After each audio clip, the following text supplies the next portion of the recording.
And now I'm inviting our next guest, our member, Astyanax Kanakakis, CEO of Norbloc, who will tell more about how blockchain can really help with the financial revolution as well.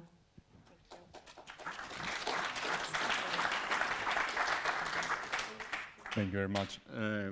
Chiara, you actually got me quite stressed because you have so many projects and we're just working on one thing. So I'm going to talk about this one thing that we're actually working on. So first of all, I am Astyanax. I am the co-founder and CEO of a company called Norbloc. We're headquartered in Sweden, and we have offices also in Athens and in Dubai. And we have a team of people. Half of the team actually comes from a corporate environment. I used to work in McKinsey, BCG, Lehman Brothers for many, many years. And the other part comes from a deep tech world. So for example, our lead architect used to do machine learning programming for Bitcoin miners, for the second biggest Bitcoin miner in the world before joining Norbloc. So we have a great group of people, but then we have to find a great problem to solve. So I'm not going to talk about blockchain. I'm going to talk more about the problem that we're solving. So what are we solving? We're solving financial regulation, and specifically KYC. So what is KYC for the people that don't know? KYC is essentially how banks identify their own customers. So essentially how you create an ID with a financial institution. It may sound very simple. I mean, you go to a bank and you identify yourself and then they give you a card and they open an account, but actually it's nowhere near that simple. Actually, I'm going through a KYC procedure right now as we speak. So it's nowhere near as simple. It's very, very expensive. We looked into 3 countries, Sweden, Belgium, and the UAE. And these are countries actually where we know the banks very well, and we worked with them to come to some conclusions. It's a very expensive sport, the KYC sport. It's 260 million euros when it comes to Sweden. It can go close to €1 billion when it comes to UAE. So why is it so expensive? It's so expensive because people spend a lot of time on it. A lot of time reviewing documents, calling people, chasing people. It's a procedure that takes so long. But not only takes so long, but it has a huge element of duplication. Duplication because typically we don't have one banking relationship. I have actually 2 in Sweden, other people have 4. In the UAE, you have retail customers with 5, depending on which credit card actually they want to use. So we see a very large duplication because when you go to a bank and you create an ID with one bank, then you have to do it with every single other bank that actually have a relationship with. So, very expensive area, very expensive for banks. You would expect banks spending so much money on KYC and there would be no problem. I mean, what can go wrong? Well, many things can go wrong. So if we look at the fines awarded due to regulatory lack of compliance in that case, they're more than 300 billion since the financial crisis, and they're expected to be more than 400 by 2020. It's quite an ambitious target, actually, the 400 billion. But still, it is something that shows the size of the problem. To give you an example, because we talked about ID and what that means practically, when Deutsche Bank was fined by the FCA for more than 160 million was because they carried transactions through the Russian operations without identifying the customer doing the transaction. How is this bad? This is actually very bad because it's a direct link to money laundering. You can send money wherever you want. You do not know who is the recipient, who is the sender. That creates tremendous problems. Now, this is a world of pain, actually, in financial regulation. But how did we come to this? If we look at how typically financial regulation works, I mean, the first thing you do is you have a regulator that sets some rules. The rules are not actually very, very logical. They have to do with protection of the public, the financial sector, and essentially ensuring that certain laws are followed.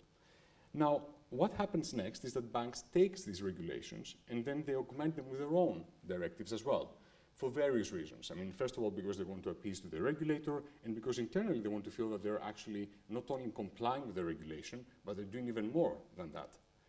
Now, the recipient of all that is actually the customer. So the customer is thrown into a plethora of regulations they have to comply with.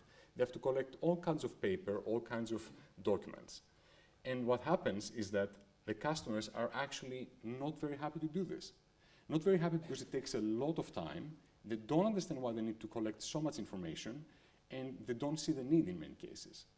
Now, you have the front line. The front line wants to create revenues for the bank. The front line does not want to have a toxic discussion with a customer around KYC. Did you bring this document? Did you get the apostille for that document? did you do all these things? So sometimes they let things slide because they say, it's fine, I have 90% of the documents, I think we're good, I know you, you're my neighbor, or we play golf in the weekends. Well, the regulator does not really care about golf. So what happens is that when they audit, they find the holes in the trail of what has happened. Finding these holes creates fines, the fines that basically I showed you before, and then creates the vicious circle of regulation. The regulator, after giving out the fines, goes back and creates more regulations. And then that actually, we can put the word more in every single sentence that we have in that list. So how do we get out of this? If you look into this, there's two main things that create a problem. Basically, first of all, you have to make regulatory compliance, the oversight of regulatory compliance, easier than it is today. Second thing is you have to make it easy for the customer. If you don't make it easy for the customer, there's no way you're going to get all the information you want because you're stuck in the vicious circle that I just described. So how do you actually make things easy for the customer? First thing is you actually need to digitize the majority of the workflow. Digitize all the information that you go back and forth between the bank and the customer. You have to actually remove duplication. You have to allow the customer to do as much as possible without visiting branches.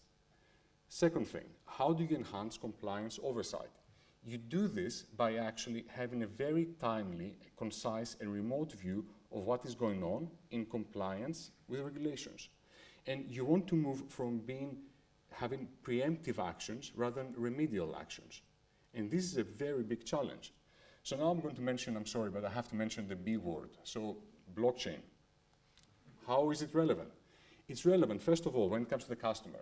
At its very core, blockchain is relevant because it allows the auditable sharing of information between parties.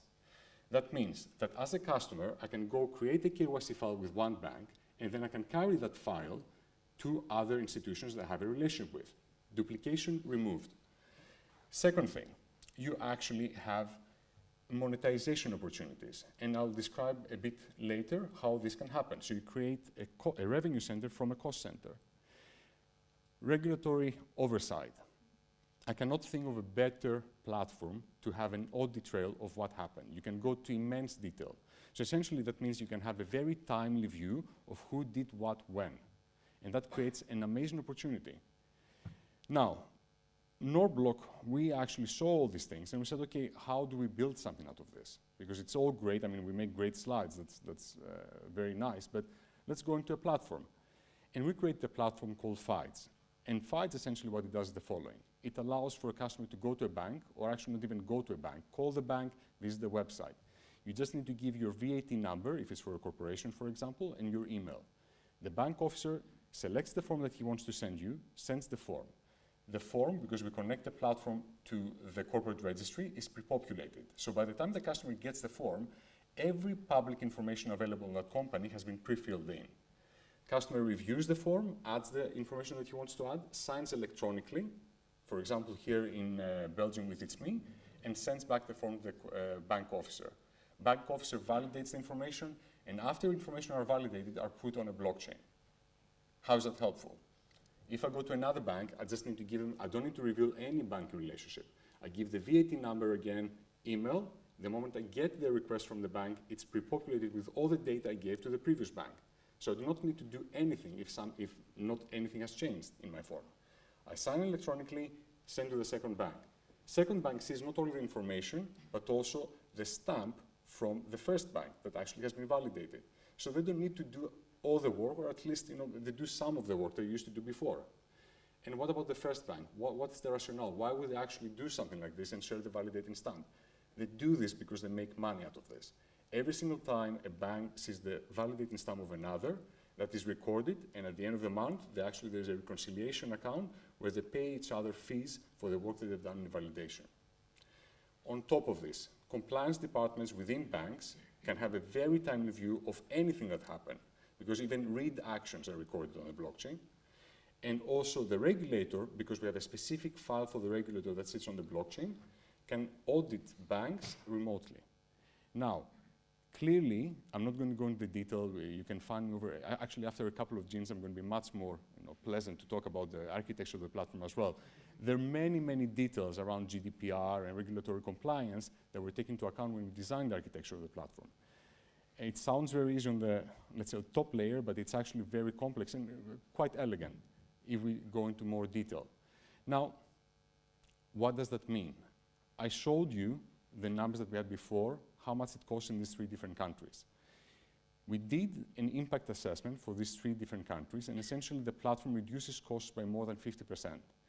Around 15 to 20% is removed because you basically have digitization of the workflow. You do not need blockchain for that. Actually, you don't need blockchain for most things in life. Second thing, duplication removal.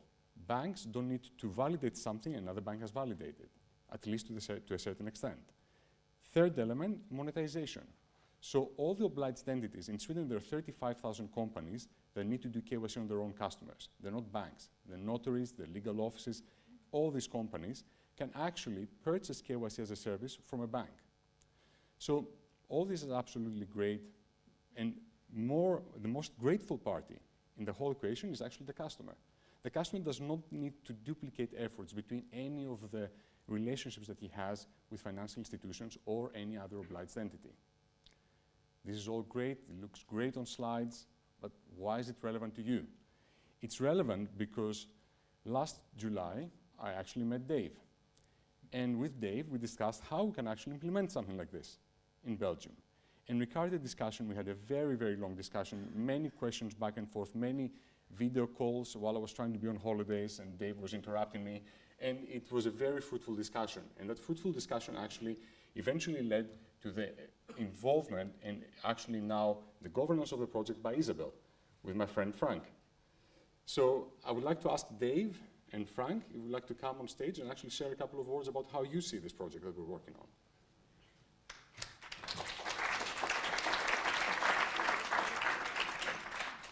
I'll just throw it in there. Hi, surprise for me to be here and to talk to you. So I'm very happy that my friend Astyanax asked me to. But it's true, it's a nice cooperation we're having with Norbloc, which has been facilitated by B-hive, and that will create the first KYC platform that will go live in 2018, normally, if all banks are okay with that. That would really allow to generate revenue for the banks, that's good, but mainly reduce costs, simplify the work of the banks, but also from the corporate, that's very important, you'll get a kind of self-management, self-sovereign identity. Our goal at Isabel is to create a corporate identity for Belgium, and also further also, because we can extend this project all over Europe also, so we want to create that. And the basis, if you want to create a corporate identity, is to have the truth about a company, a corporate.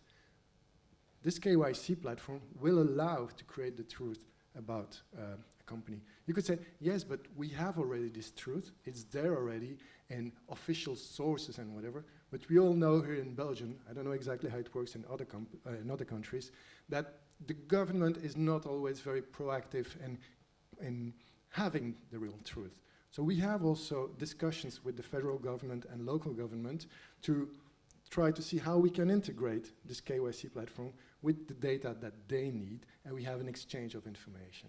So it's a very promising project where we are now in a pilot phase that will end in June with the full banks, and it will then go further by the end of the year. It will be, I think, a world premiere to have that, we can say.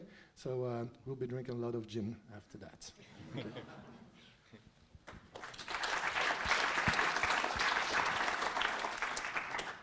No, we were happy to include Isabel and to take it forward to the most important critical stage. I mean, it's fine working on the concept and working on the idea, but the hard work is getting into production and getting it live. So thank you for Isabel to making it work with Norbloc and of course with the banks. The role of Isabel is crucial here because we are here working with a private blockchain, so no cryptocurrencies, to be clear. but you need a neutral entity that guarantees the quality that goes into the platform and that allows for the governance overall to be managed. I mean, you need an entity that you can talk to when you want to connect new banks or new stakeholders to the platform, and for that, Isabel is on the right place at the right time. So, thank you.